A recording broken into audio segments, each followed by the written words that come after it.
எல்லாருக்கும் வணக்கம். இது உங்கள் சிவகாமி ஸ்போக்கன் இங்கிலீஷ். இன்றைக்கி நம்ம ஸ்போக்கன் இங்கிலீஷில் 54th கிளாஸ் பார்க்க போகிறோம். 54வது கிளாஸ். இப்போ நம்ம தொடர்ச்சியாக ஒரு 50வது கிளாஸ்லேருந்து இது வரைக்கும் என்ன பார்த்துட்டு வரோம்னா, இந்த சப்ஜெக்டாக வார்த்தையினோட முதல்ல வரக்கூடிய ஐ, வி, யூ, தே மற்றும் ஹீ, ஷீ, இட் இந்த வார்த்தைகள்லாம் சென்டென்ஸில் முதல்ல வரும்போது எந்தெந்த மாதிரி அர்த்தங்களில் வருது. அதுவே இப்போது உதாரணத்துக்கு ஹீன்றது அவன் இல்லை அவர்னு சொல்லுவோம். இதே ஹிம்னு சொன்னால் அவனை. தே கால் ஹிம் அப்படின்னா அவங்க அவனை கூப்பிட்றாங்க. அப்போது ஹிம்னா அவனை, ஹீனா அவன், ஹிம்னா அவனை, ஹிஸ்ஸுனா அவனுடைய. சரிங்களா. அடுத்தது இதே ஹிம்செல்ஃப் அப்படின்னா அவனாகவே அப்படின்னு அர்த்தம். ஸோ இந்த மாதிரியான அந்த வேரியண்ட்டை தான் நம்ம பார்த்துட்டு வரோம். அதோட வேரி எப்படி ஆகுது அப்படின்னு சொல்லிட்டு. அப்போ ஹீ சொல்லலாம், ஹிம்னா ஒரு பொருள், ஹிஸ்ஸுனா ஒரு மீனிங்கு, அதுக்கு அடுத்தது ஹிம்செல்ஃப் அப்படின்னா ஒரு மீனிங். ஸோ இப்போ இந்த வகையில் பார்க்க போகிறது myself, yourself, ourselves, themselves இல்லை தெம் செல்ஃப். ஸோ இந்த மாதிரியான வார்த்தைகள்லாம் நம்ம இன்றைக்கி பார்க்க போகிறோம். ஸோ அதை எப்படி தான் நம்ம அதெல்லாம் இந்த டிஃப்ரென்ஸ் எப்படி வருது, ஸோ அதுக்கான மீனிங் என்ன அப்படின்னு பார்க்கலாம். சரிங்களா. ஸோ இப்போ my self, your self, them selves, your selves இல்லைனா யுவர் செல்ஃப், அவர் செல்ஃப்ஸ் சரிங்களா அப்படின்னு வார்த்தைகள்லாம் நம்ம இன்றைக்கி பார்க்க போகிறோம். ஸோ இப்போ ஃபஸ்ட்டு சென்டென்ஸ் என்னென்னு பாருங்களா. He is looking at himself அப்படின்னு இருக்குது. ஸோ இந்த வார்த்தைகள் நம்ம எங்கே யூஸ் பண்ணுவோம் அப்படின்னா, எப்போவுமே நம்ம சொல்லுவோம்ல, எப்போவுமே நம்ம சொல்லும்போது என்ன சொல்லுவோம், ஒருத்தவங்க ஒரு சில பேர் கண்ணாடி முன்னாடி நின்று அவங்களே பேசிப்பாங்க. ஸோ கண்ணாடி முன்னாடி நின்று அவங்களே பேசிக்கும் போது அப்போ அவங்கள பார்க்கும்போது பற்றியாடா அவனே பார்த்துக்கிறான், கண்ணாடியில் அவன் அவனையே பார்த்துக்கிறான் அப்படின்னு சொல்லுவோம்ல. அப்போது ஹீ இஸ் லுக்கிங் அட் ஹிம்செல்ஃப்னா, ஹீ இஸ் லுக்கிங்னா அவன் பார்க்குறான். யாரை பார்க்குறான்? அட் ஹிம்செல்ஃப் அப்படின்னா அவனையேன்னு அர்த்தம். சரிங்களா. என்னோடய முகத்தை நான் தான் கண்ணாடியில் பார்ப்பேன் எப்போவுமே. சரிங்களா. உங்களோட முகத்தை நீங்கள் தான் கண்ணாடியில் பார்ப்பீங்க எப்போவுமே. சரிங்களா. இப்போது அவங்கவுங்களோட முகத்தை அவங்கவுங்க தான் கண்ணாடியில் பார்த்துப்பாங்க. அப்போது எப்பப்பெல்லாம் ஒரு வேலையோ அவங்க ஒரு வேலையை அவங்களாகவே செய்யும்போது அதை நம்ம ஹிம்செல்ஃபு, அவனே செய்யணுன்னா ஹிம்செல்ஃபு, அவளே செஞ்சுக்கிட்டான்னா, ஒரு பொண்ணே செஞ்சுக்கிட்டான்னா ஹேர் செல்ஃபு, அவங்க எல்லோரும் சேர்ந்து அவங்களே செஞ்சுக்கிட்டாங்கன்னா தேர் செல்ஃபு அப்படின்னு சொல்லுவோம்ல. ஸோ அப்போ தான் இந்த செல்ஃப் அப்படின்ற ஒரு வார்த்தை மை, யுவரு, ஹிஸ்ஸு, ஹெர்ரு கூடலாம் ஆட் ஆகும். சரிங்களா. ஹிம்மு கூடலாம் ஆட் ஆகும். சரிங்களா. ஸோ அப்போ he is looking at himself அப்படின்னா, ஹீ இஸ் லுக்கிங் அட் ஹிம்செல்ஃப்னா அவன் முகத்தை அவனே கண்ணாடியில் பார்த்துக்கிறான் அப்படின்னு அர்த்தம். இந்த கண்ணாடியை காட்டு, என் முகத்தை பார்க்குறான். நம்ம பேச்சு மொழியில் சொல்லும்போது எப்படி வரும், அந்த மாதிரி வராது. என்ன நானே பார்த்துக்கிட்டேன்னு சொல்லுவான். நீ என்ன செய்யணும்னு கேட்கும்போது நான் கண்ணாடியில் முகம் பார்க்குறேன் அப்படின்னு தான் சொல்லுவோம். அப்போது அங்கே என்ன வரணும்னா, என்னுடைய முகத்தை நானே கண்ணாடியில் பார்த்துக்கொள்கிறேன் அப்படின்னு வரும். அப்போ எப்பப்பெல்லாம் நானே ஒரு செயலை செஞ்சுக்கிறேன், இல்லை அவனே ஒரு செயலை அவனே செஞ்சுக்கிறான், இல்லை அந்த பொண்ணு அவளே ஒரு செயலை செஞ்சுக்கிறா, இல்லை அவங்களே ஒரு செயலை செஞ்சுக்கிறாங்கன்றப்பெல்லாம் இந்த my shelf, your shelf, them shelf, him shelf, her self அப்படின்ற வார்த்தைகள்லாம் வருது. ஸோ அப்போ ஹீ இஸ் லுக்கிங் அப்படின்னா அவன் பார்க்குறான். எதை பார்க்குறான்? அட் ஹிம் செல்ஃப், அவனே பார்க்குறான். சரிங்களா. அப்போ நானே, என்னை, அவனே, அவளே, அவர்களே அப்படின்ற மீனிங்லலாம் இந்த வார்த்தைகளாம். அப்போ நானேன்னு என்னை நானே பார்த்துக்கிறேன். he is looking at myself. அப்புறம் he is looking at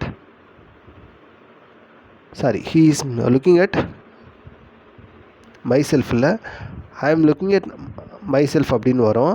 அப்போ he is looking at himself, she is looking at herself, we are looking at ourself, நாங்கள் எங்களோட முகத்தை நாங்களே பார்த்துக்கிறோம். அடுத்தது they are looking at their selves அப்படின்னு வரும். ஸோ அப்படின்னா அவங்களோட முகத்தை அவங்களே பார்த்துக்கிறாங்க. அப்போ உங்களுக்கு புரியுதா? அப்போ இன்னொரு தடவை பார்க்கலாம்.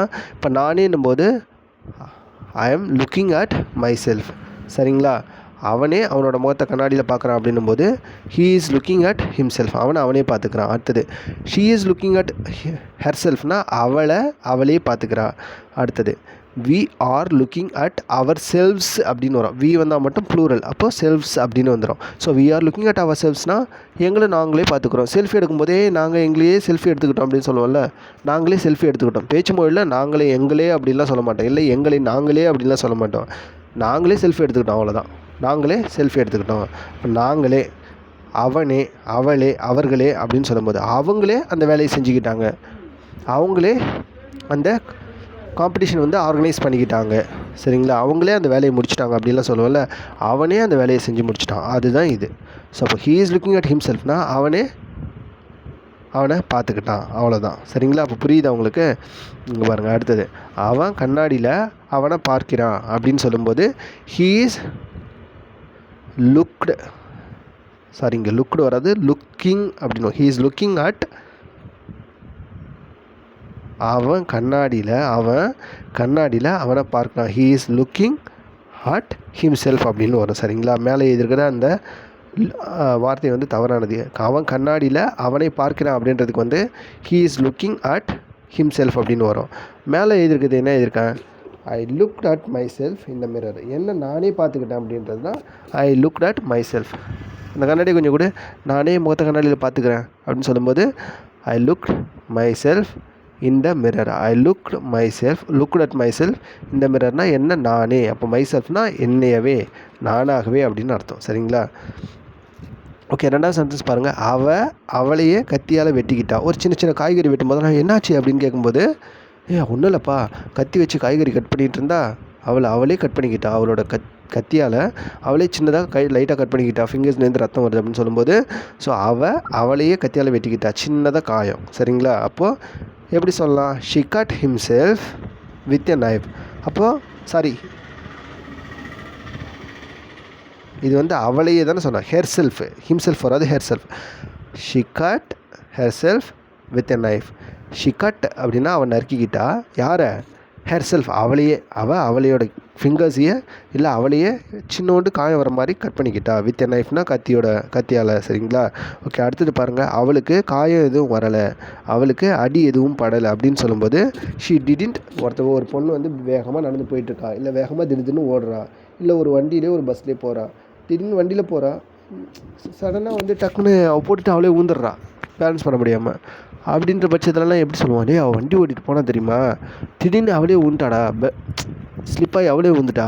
இப்போ அவளே ஊந்துட்டா, அவளுக்கும் கொஞ்சம் அடிபட்டுச்சு அப்படின்றப்பெல்லாம் அவளை வந்து வேறு யாரும் போயிட்டு தள்ளி விடலை, வேறு எதுவுமே பண்ணலை.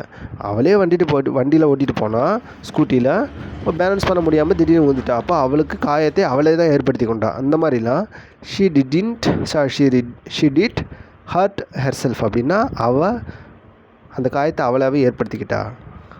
சரிங்களா, இல்லைனா ஷி ஹர்ட் ஹெர் செல்ஃப் அப்படின்னா ஷி ஹர்ட் ஹெர் செல்ஃப்னா அவள் காயத்தை ஏற்படுத்திக்கிறா. யாரால் அப்படின்னா அவளாலேயே, அட் ஹெர் செல்ஃப். சரிங்களா,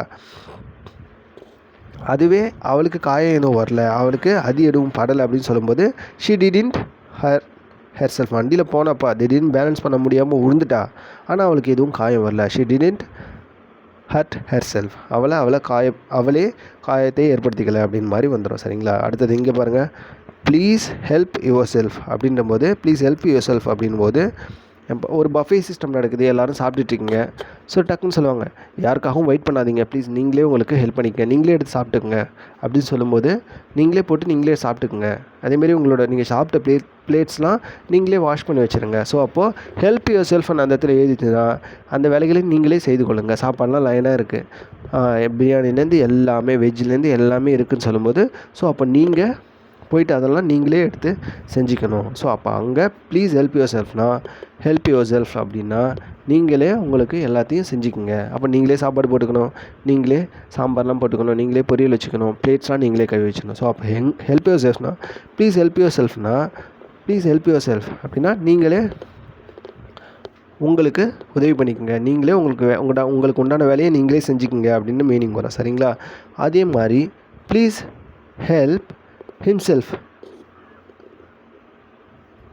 அப்படின்னு வராது மேக்ஸிமம். ஸோ அது வரும்போது நான் சொல்கிறேன். சரிங்களா, அப்போது please help your selves.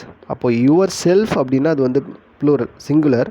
Please help யுவர் செல்ஃப்னா ஒரு ஆளை பார்த்து நம்ம சொல்கிறோம், ஏங்க சாப்பாடெலாம் நீங்களே போட்டு சாப்பிடுங்க, யாருமே இல்லை, ப்ளீஸ் நீங்களே கொஞ்சம் போட்டு சாப்பிட்டுக்கிறீங்களா, எல்லோரும் கொஞ்சம் ஃபங்க்ஷன் போயிட்டாங்க அப்படின்னு சொல்லும்போது ப்ளீஸ் ஹெல்ப் யுவர் செல்ஃப் அப்படின்னு சொல்லும்போது அந்த வேலையை நீங்களே செய்து கொள்ளுங்கள். அப்போது சாப்பாடு கொண்டு போய் வச்சுட்டோன்னா அவங்களே போட்டு சாப்பிட்டு பிளேட்லாம் கழுவி வச்சிடணும். சரிங்களா, இதே 2-3 பேர் இருக்காங்க, 2க்கு மேலே நிறைய பேர் இருக்காங்கன்னா அப்போது நம்மளால் பரிமாறவும் முடியாது. கொஞ்சம் எல்லோரும் வெளில போயிட்டாங்க, சாப்பாடு மற்றதெல்லாம் எடுத்து வந்து வைக்கிறேன், நீங்களே பரிமாறி சாப்பிட்டுக்கிறீங்களா அப்படின்னும் போது ப்ளீஸ் ஹெல்ப் யுவர் செல்வ்ஸ் அப்படின்னு வரும். உங்களுக்கான வேலையை நீங்களே செய்து கொள்ளுங்கள். அப்போ ப்ளூரல் 2 பேருக்கு மேலே வந்துச்சுன்னா யுவர் செல்ஸு. ஒரே ஒரு ஆள் மட்டும் சாப்பாடு நீங்கள் எடுத்து போட்டுக்கிறீங்களா? நம்ம நிறைய டைம் சொல்லுவோம்னா, நம்ம சொந்தக்காரங்கள்ட்ட யாராச்சும் வந்தாங்கன்னா, தம்பி சாப்பாடு மட்டும் கொண்டு வந்து வைக்கிறேன், நீனே போட்டு சாப்பிட்டுக்கிறியா அப்படின்னு சொல்லும்போது நம்ம அம்மாவே சொல்லுவாங்க, தம்பி சாப்பாடு எடுத்து வந்துருக்கேன், சாம்பார்லாம் எடுத்து வந்து வச்சுருக்கேன், நீனே போட்டு சாப்பிட்டுக்கப்பா அப்படின்னு சொல்லும்போது, ப்ளீஸ் ஹெல்ப் யுவர் செல்ஃப் அப்படின்னு. இதை நிறைய வாட்டி சொல்லி பாருங்கள் வீட்டில். ரொம்ப ஒரு முக்கியமான வார்த்தை. ஸோ இதெல்லாம் உங்களுக்கு புரிஞ்சிருக்கும்னு நினைக்கிறேன்.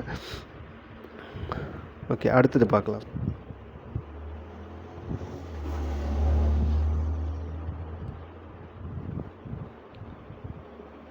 இப்போ இது வந்து வி என்ஜாய்ட் அவர் செல்ஸ். அவர் செல்ஃப்ஸ்னால் நான் அவர்னா என்னன்னு சொன்னேன்.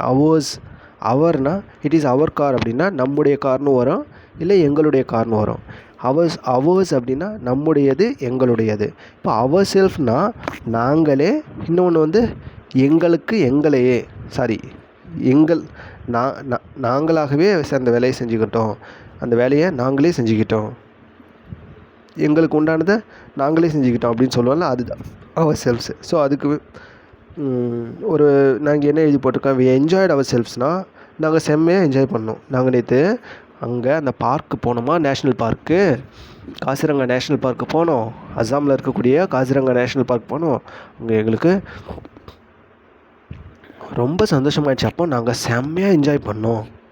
இப்போது என்ஜாய் பண்ணுன்றது வேறு, என்ஜாய் பண்ணணும் போது நாங்கள் ரொம்ப ஒரு 5 பேர் போனாங்கன்னா அந்த டீம் மெம்பர்ஸ் 5 பேரும் சேர்ந்து அவங்களுக்குள்ளே என்ஜாய் பண்ணிக்கிறது. சரிங்களா? அவங்களுக்குள்ளே நல்லா அந்த பார்க் சுற்றி பார்க்குறது மற்ற எல்லாமே. ஸோ அப்போது நாங்கள் செம்மையாக என்ஜாய் பண்ணோம் அப்படின்னு சொல்லும்போது வி என்ஜாய்ட் அவர் செல்ஃப்ஸ். சரிங்களா? வி என்ஜாய்ட் அவர் செல்ஃப்ஸ்னால் நாங்கள் ரொம்ப சந்தோஷமாக இருந்தோம். சரிங்களா? இல்லை நாங்கள் ரொம்ப என்ஜாய் பண்ணிக்கிட்டோம் அப்படின்னு வந்துடும். ஸோ இப்போ உங்களுக்கு புரியுதுங்களா? அப்போது வி என்ஜாய்ட் அவர் செல்ஃப்ஸ்னால் நாங்கள் ரொம்ப சந்தோஷமாக இருந்தோம் அப்படின்னு சொல்லுவோம். ஸோ அப்போ நாங்கள் ரொம்ப சந்தோஷமாக இருந்தோம் அப்படின்றதுக்கும் வி வேர் ஹாப்பி அப்படின்னு சொல்கிறதுக்கும் வி என்ஜாய்ட் அவர் செல்ஸ்ன்னு சொல்கிறதுக்கும் வித்தியாசம் இருக்குது. சரிங்களா? நாங்கள் எல்லாம் சந்தோஷம், நாங்கள் எல்லாம் ஒன்றா சேர்ந்து ரொம்ப சந்தோஷமாக இருந்தோம் அப்படின்ற மீனிங்கில் வரும். சரிங்களா? ஓகே, அடுத்த சென்டென்ஸ் பாருங்கள். அவனை பார்க்குறான் அப்படின்னு அர்த்தம். He is looking himself. அவனையே பார்க்குறான் பாரு. அங்கே பாரு, இப்போ நம்ம சொல்லுவோம்ல, ரொம்ப தூரத்தில் அவன் பாரு, அந்த ஒரு நின்றுட்டுருக்கான்ல, அவன் ரொம்ப நேரமாக அந்த கண்ணாடியில் அவன் மூஞ்சி அவனே பார்த்துட்ருக்கான் பாரு அப்படின்னு சொல்லுவான்ல, அவன் முகத்தை அவனே பார்த்துட்ருக்கான் பாரு அப்படின்னு சொல்லுவான்ல. ஸோ அதுதான் ஹீ இஸ் லுக்கிங், அவன் பார்க்குறான். ஹிம்செல்ஃப் அப்படின்னா அவனையே. ஹீ இஸ் லுக்கிங் ஹிம்செல்ஃப்னா அவனையே பார்த்துட்ருக்கான் பாரு அப்படின்னு அர்த்தம். சரிங்களா? ஸோ இன்னொன்று வந்து he is looking at himself.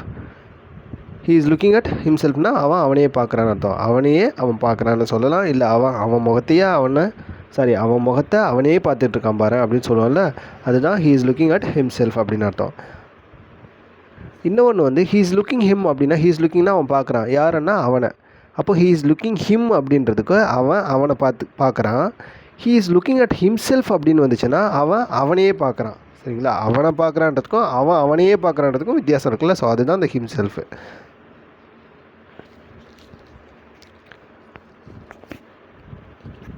இப்போது சில டைமில் சொல்லுவோம்ல, டூ இட் யுவர் செல்ஃப் அப்படின்னு சொல்லுவோம்ல, உன்னோட வேலையை மற்றவங்கள்ட்ட கொடுக்காத, உன் வேலையை நீயே செய் அப்படின்னு சொல்லுவோம்ல. So do it your self அப்படின்னு சொல்லுவோம்ல. அப்போ யுவர் செல்ஃப்னு வந்துச்சுன்னா அதை நீயே செய்யும், நீயே அப்படின்னு அர்த்தம், அதை செய்து கொள்ளுன்னு அர்த்தம், ஒரு செயலை நீயே செஞ்சுக்க அப்படின்னு அர்த்தம். அதுதான் டூ இட் யுவர் செல்ஃப். சரியா? நீயே கொஞ்சம் நேரம் உட்காந்து யோசிச்சு பாரு அப்படின்னு நீயே யோசிச்சு பாரு அப்படின்னு சொல்லும்போது திங்க் யுவர் செல்ஃப். அப்போது நீயே கொஞ்சம் யோசிச்சு பாருன்னு சொல்லும்போது திங்க் யுவர் செல்ஃப். சரிங்களா? அடுத்தது நீயே முடிவெட அப்படின்னு சொல்லும்போது நீயே முடிவெடு அப்படின்னு சொல்லுவோம்ல. சில டைம்லாம் நம்ம சொல்லுவோம்ல, டே இந்த விஷயத்துக்கெல்லாம் நீயே முடிவெடுறா அப்படின்னு சொல்லுவோம்ல. ஸோ அப்போது decide your self, take a decision your self. So இல்லைன்னா டிசைட் யுவர் செல்ஃப், முடிவெடு அப்படின்னு அர்த்தம். ஓகேங்களா? அப்போ இன்னொன்று என்ன சொல்லுவான், சில நேரங்களில் என் கூட நானே பேசிக்குவேன் அப்படின்னு சொல்லுவாங்க. சில பேர் வந்து என்ன சொல்லுவாங்க, உனக்கு தெரியுமாடா, சில டைம்லலாம் அவனே தனியாக நின்று பேசிக்கிறான்டா, அவங்ககிட்ட அவனே தனியாக பேசிக்கிறான் அப்படின்னு சொல்லும்போது அப்படியும் சொல்லுவாங்க. இல்லைன்னா சில நேரங்களில் என் கூட நானே பேசிக்குவேன்ப்பா, நான் வந்து அவங்க வரல இவங்க வரலன்னு கவலைப்பட மாட்டேன், எனக்கு நான் தான், ஏதாவது நான் சொல்லிக்கணுன்னா கூட நான் சந்தோஷப்படுத்துறேன்னா என்ன நானே சந்தோஷப்படுத்திக்குவேன், என்கிட்ட நானே பேசிக்கிட்டு என்னை நானே சந்தோஷப்படுத்திக்குவேன் அப்படின்ற மாதிரிலாம் சில பேர் சொல்லுவாங்கள்ல. ஸோ அப்போது சில நேரங்களில் என் கூட நானே பேசிக்குவேன் அப்படின்னு சொல்லும்போது sometimes I talk to myself, sometimes I talk to myself அப்படின்னு. அப்புறம் என் கூட நானே பேசிக்குவேன். ஐ டாக்னால் நான் பேசுவேன், டு மை செல்ஃப்னால் என்கிட்டயே, அதாவது ஆப்ஜெக்டாக நானே வரேன் அந்த இடத்துல. சரிங்களா? ஐ டாக் டு மை செல்ஃப்னால் என் கூட நானே பேசுவேன். ஐ டாக்னால் நான் பேசுகிறேன். எப்படி? டு மை செல்ஃப்னால் என்கிட்ட நானே பேசுகிறேன் அப்படின்னு அர்த்தம். சம்டைம்ஸ் எப்போயாச்சும் உன்னை நீயே காயப்படுத்திக்காத அப்படின்னு சொல்லுவாங்கள்ல. ஸோ அதுதான் டோன்ட் ஹர்ட் யுவர் செல்ஃப். அப்போ யுவர் செல்ஃப்னை வந்து உன்னையே அப்படின்னு அர்த்தம். Don't hurt yourself, you don't hurt yourself அப்படின்னு வரும். ஸோ அப்போ அதெல்லாம் நம்ம சொல்கிறதில்ல, you don't hurt yourself அப்படின்னு தான் வரும். ஒரு சென்டென்ஸில் எப்போவுமே என்ன சொன்னேன், சப்ஜெக்ட் தான் முதல்ல வரும்னு சொன்னேன். ஸோ அப்போ இந்த சென்டென்ஸில் பாருங்களேன், டோன்ட் ஹர்ட் யுவர் செல்ஃப்னு சொல்லியிருக்காங்கல்ல. ஆனால் இந்த டோன்ட்டுக்கு முன்னாடி என்ன இருக்குது, யூ அப்படின்ற சப்ஜெக்ட்டு மறைஞ்சிருக்கு. சரிங்களா? அப்போ நம்ம இதை ஆர்டராக சொல்லும்போது டோன்ட் ஹர்ட் யுவர் செல்ஃப் அப்படின்னு சொல்கிறோம். சரிங்களா? இது ஒரு கட்டளை வாக்கியம், இம்பேரட்டிவ் சென்டென்ஸாக வரும்போது don't hurt yourself, hurt யுவர் செல்ஃப்னு சொல்லுவோம். ஏன் நீ செய்த காரியத்துக்கெல்லாம் உன்னை நீயே அந்த குச்சி எடுத்து நீனே அடிச்சுக்கடா அப்படின்னு சொல்லுவேன்ல. ஸோ அப்போ don't hurt yourself, sorry hurt yourself அப்படின்னா ஒன்று நீயே காயப்படுத்திக்க. ஸோ அப்போ டோன்ட் ஹர்ட் யுவர் செல்ஃப், இதெல்லாம் நினச்சி நீயே உன்னை காயப்படுத்திக்காதரா அப்படின்னு சொல்லுவேன்ல. So don't hurt yourself, don't hurt யுவர் செல்ஃப்னால் நீயே ஒன்றை காயப்படுத்திக்காத, சங்கடப்படுத்திக்காத அப்படின்னு அர்த்தம். சரிங்களா? ஓகே, அடுத்தது பாருங்களேன். I went on holiday by myself. இது ரொம்ப முக்கியம்.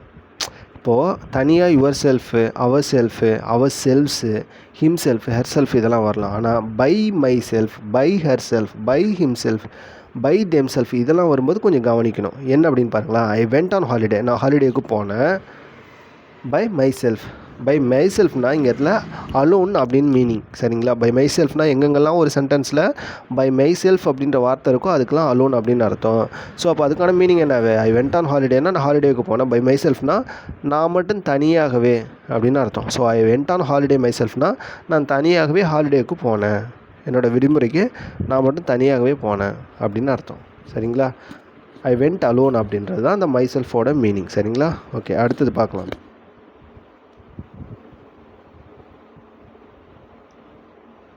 அவனோட இப்போது இந்த ரெண்டாவது எழுதி போட்டிருங்க, அதை பாருங்களேன். அவன் அவனோட நண்பர்கள் கூட நேற்று அவன் இருந்தானா அப்படின்னு ஒரு கேள்வி கேட்குறாங்கன்னு வச்சுக்கேன். ஏன்டா அவன் ஃப்ரெண்ட்ஸ் கூட நேற்று அவன் இருந்தான் அப்படின்னு கேட்கும்போது நோ ஹி வாஸ் அலோன் அப்படின்னு சொல்லுவோம்ல. ஸோ அவன் தனியாக தான் இருந்தான். அப்படி தான் நம்ம எந்த மாதிரி சொல்லலாம், ஹி வாஸ் பை ஹிம்செல்ஃப் அப்படின்னு சொல்லலாம். ஹி வாஸ்னால் அவன் இருந்தான், பை ஹிம்செல்ஃப் அவன். அப்போ அந்த பை ஹிம்செல்ஃப்ன்றது அவன் இருக்கிறத அவன் மட்டுமே இருந்தான். அலோனா தனியாகவே அவன் தான் இருந்தான் அப்படின்னு சொல்லலாம். ஹி வாஸ்னா அவன் இருந்தான், யார் கூட, பை ஹிம்செல்ஃப் அவன் மட்டுமே தனியாக இருந்தான் அப்படின்னு. அவன் மட்டும்தான் தனியாக இருந்தான். அப்போது ஹி வாஸ் அலோன் அப்படின்ற வார்த்தைக்கு பதிலாக நம்ம இப்படி கூட சொல்லலாம், ஹி வாஸ் பை ஹிம்செல்ஃப். அப்போ ஹி வாஸ்னா அவன் இருந்தான், யார் கூட, பை ஹிம்செல்ஃப்னா அவன் மட்டுமே அப்படின்னு அர்த்தம். சரிங்களா? அவன் கூட அவன் தான் இருந்தான், வேறு யாரும் இல்லை. அப்போ அதுக்கு என்ன மீனிங், அவன் கூட அவன் தான் இருந்தான்னா அவன் தனியாக இருந்தான்னு அர்த்தம். ஹி வாஸ் அலோன் அப்படின்னு அர்த்தம்.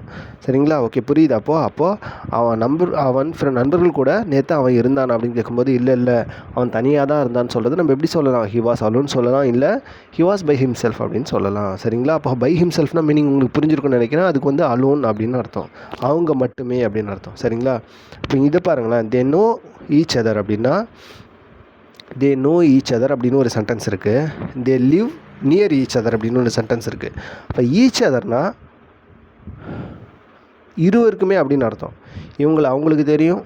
தே நோ ஈச் அதர் அப்படின்னா தே நோன்னா அவங்களுக்கு தெரியும். என்ன தெரியும்னா ஈச் அதர், அவங்கள பற்றி இவங்களுக்கு தெரியும், இவங்கள பற்றி அவங்களுக்கு தெரியும் அப்படின்னும்.